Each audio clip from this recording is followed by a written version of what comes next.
အားလုံးပဲမြင်ကြပါခင်ဗျာကျွန်တော်ဒီနေ့မှာတော့အမျိုးသမီးတွေထဲမှာပဲတွေ့နိုင်မဲ့နှလုံးယောဂနဲ့ပတ်သက်တဲ့လက္ခဏာ6ခုကိုပြောပြပေးသွားမှာဖြစ်ပါတယ်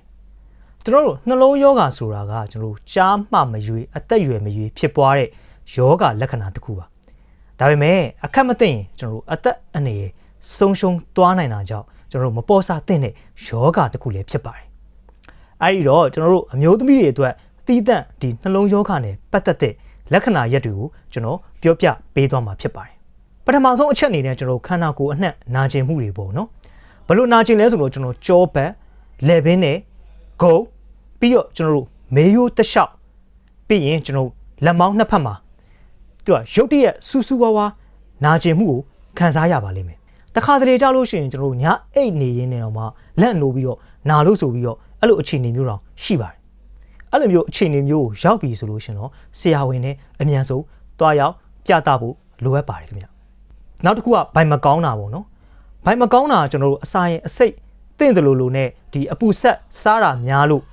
ဒီဘိုက်ကပေါ့နော်အောက်နေတယ်လို့ဖြစ်နေပေမဲ့ဒီဘိုက်တစ်ဝိုက်မှာဖိအားကြီးတစ်ခုကိုခံစားနေရပြီးတော့ခက်ဆူဆူအောက်နေမယ်ဆိုရင်တော့အစာရင်အချင်းပေါက်နေတာဖြစ်နိုင်တယ်လို့နှလုံးရောဂါလည်းဖြစ်နိုင်တဲ့အတွက်ဒါလည်းမပေါ်ဆအပ်တင်ပါဘူးအဲ့ဒီကြောင့်ကျွန်တော်တို့ဘိုင်မကောင်းဆိုလို့ရှိရင်လည်းအစာအိမ်လည်းဖြစ်နိုင်တယ်လို့ကျွန်တော်တို့နှလုံးယောဂလည်းဖြစ်နိုင်တဲ့အချက်ဖြစ်တဲ့အတွက်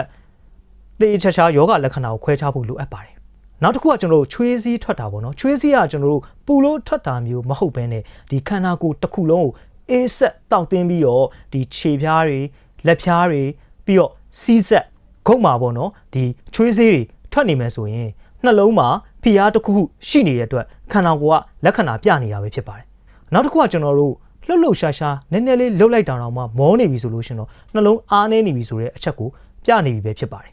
အဲ့ဒါဆိုလို့ရှင်တော့ကျွန်တော်တို့တတိထားပြီးတော့နေသင့်ပါတယ်အမြန်ဆုံးဆရာဝန်နဲ့ပြသဖို့လိုအပ်ပါတယ်အကြာကြီးလဲကျွန်တော်တို့အနားယူရတယ်အိတ်လဲအိတ်ထားတယ်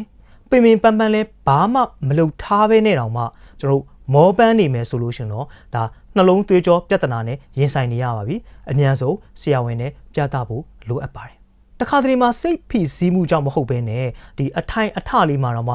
ရင်ဘက်ကလင်ကျက်သွားသလိုပြီးတော့နှလုံးဘက်ကပူပြီးဆူဆူဝါးဝါအဆက်မပြတ်အောက်နေမယ်ဆိုရင်တော့ဒါကနှလုံးယောဂရဲ့ပြဿနာဖြစ်နေပါပြီဟက်အတက်ဖြစ်ဖို့အခြေအနေပိုများရဲ့အတွက်ပို့ပြီးတော့ဂေးယူဆိုင်ဖို့လိုပါတယ်လုံးဝမပေါ့ပါနဲ့ဒီနေ့မှာတော့ကျွန်တော်ပြောပြပေးသွားတာကအမျိုးသမီးတွေရဲ့နှလုံးယောဂနဲ့ပတ်သက်တဲ့အချက်6ချက်ကိုပြောပြပေးသွားတာဖြစ်ပါတယ်နှလုံးယောဂဖြစ်ပြီဆိုလို့ရှင်တော့လုံးဝမပေါ့စအပ်တင်ပါဘူးအားလုံးပဲကျေးဇူးတင်ပါတယ်